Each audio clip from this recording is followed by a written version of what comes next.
All right, we have a 1996 Land Rover Defender 110 in the shop today for a pre-purchase inspection.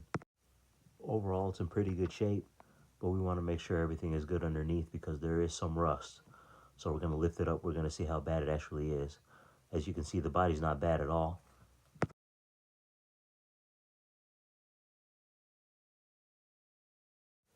So we're going to see if it's worth buying. It actually runs pretty good, but we're going to see if it's worth the price that they're asking for it, or if it's better to just save up a little more money. First thing we notice is buy a better example. Driver's door, but here she is right here, doesn't close properly, and it doesn't unlatch properly. The seller let us know that. So while driving, I had to hold the door closed to keep it closed. The interior is pretty clean. Everything's manual inside, like most Land Rover Defenders. Manual transmission, manual windows. It's got 195,000 miles.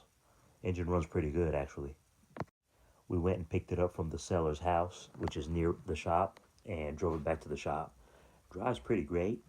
Shifts well. A little bit of grinding going into second gear, but drives pretty straight. No pulling to the left or to the right. No weird noises. Clutch engages pretty well.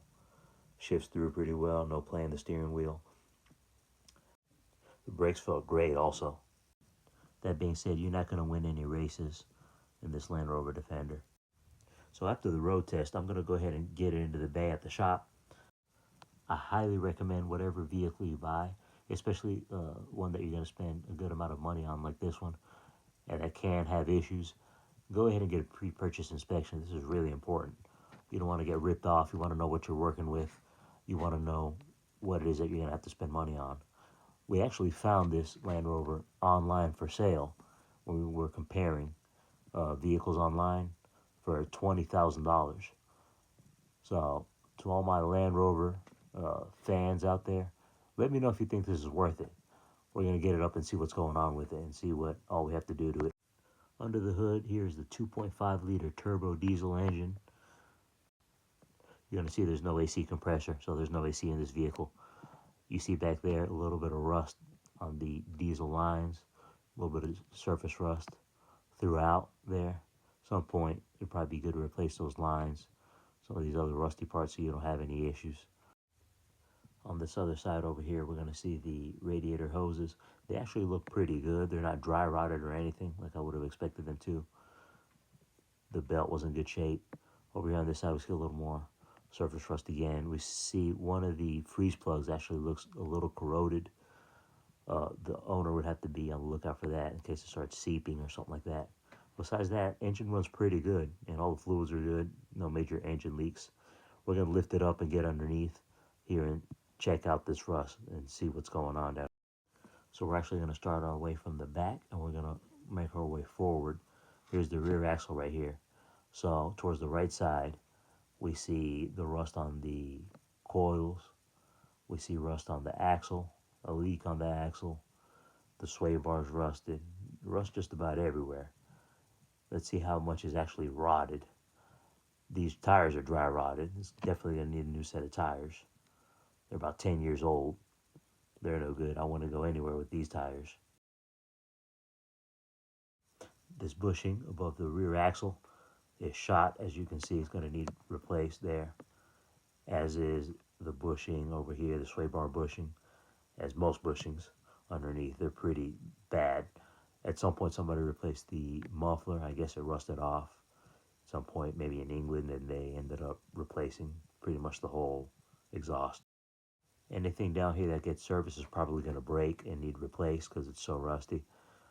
Here we see a leak under here, under the diff cover.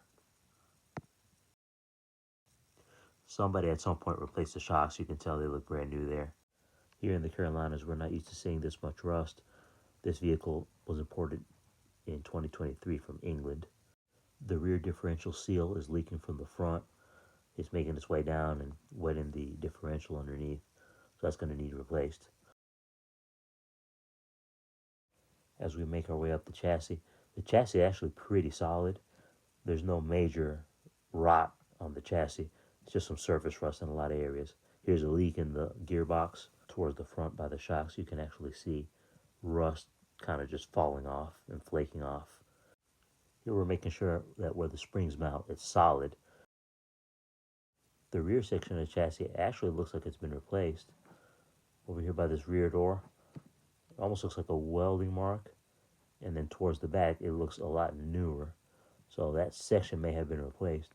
If you're a Land Rover expert or you've been under these cars, let me know in the comments if you've seen this, if this is a common repair, and if I'm correct on that. Here's the wheel well. We're making our way up the right side and inspecting everything. As you can see, the chassis actually looks pretty decently solid.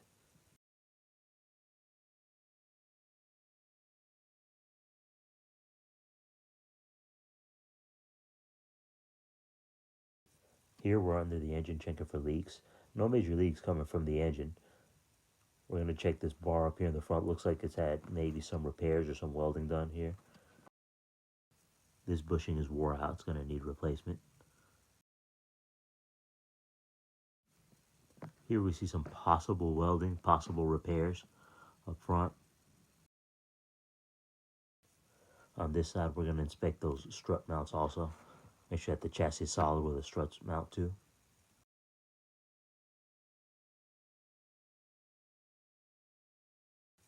Here on the ends of the axles, we also have leaks on both sides.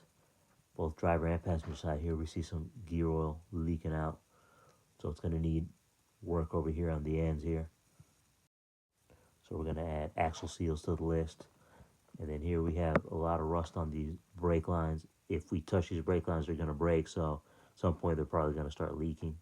They're going to need replaced. Also notice these control arm bushings are wore out. They're going to need replaced also. Just about all the rubber pieces are going to need replaced. I made a pretty thorough list for the potential buyer here, so I wouldn't forget, because this is pretty extensive. Those were the major things we found that were underneath. When it came to the actual body of the car, everything was in pretty good shape. As I said before, the front door won't close or open. And then we realized that the rear door would not open. So that would need repaired. All the other doors were working though.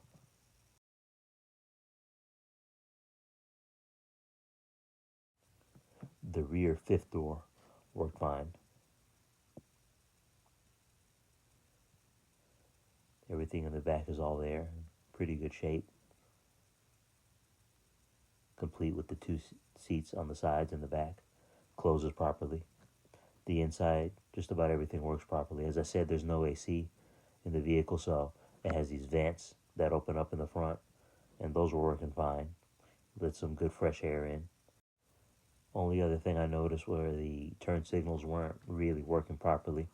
It would just turn on the hazard lights, any side you would turn on. Over here on the driver's side,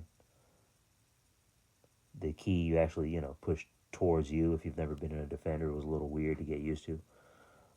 There you have your light switch. The horn you activate by pushing in. Up and down for the turn signals, which again, they weren't working properly.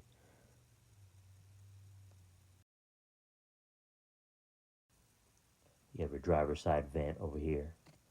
Pretty cool, it's a good idea. You have a little radio, your wiper, your cigarette lighter. And that's about it. That's as far as all the luxuries go inside here. Headliner sagging a little bit. Got a sunroof. Plenty of space inside. I really like these SUVs. So with everything you've seen, you have to decide, tell me in the comments, do you think it's worth the asking price? Or is it better just to save your money and buy a better example? I mean, these things are going for a lot of money. So is it worth it maybe just repairing what's necessary on this one and just having it as a driver? You might not win any shows, but you'll get to enjoy it on the cheap and save a lot of money versus spending $50,000 or $60,000 on a really nice one. I don't know. Tell me what you guys think in the comments. Subscribe. You can see more of this stuff.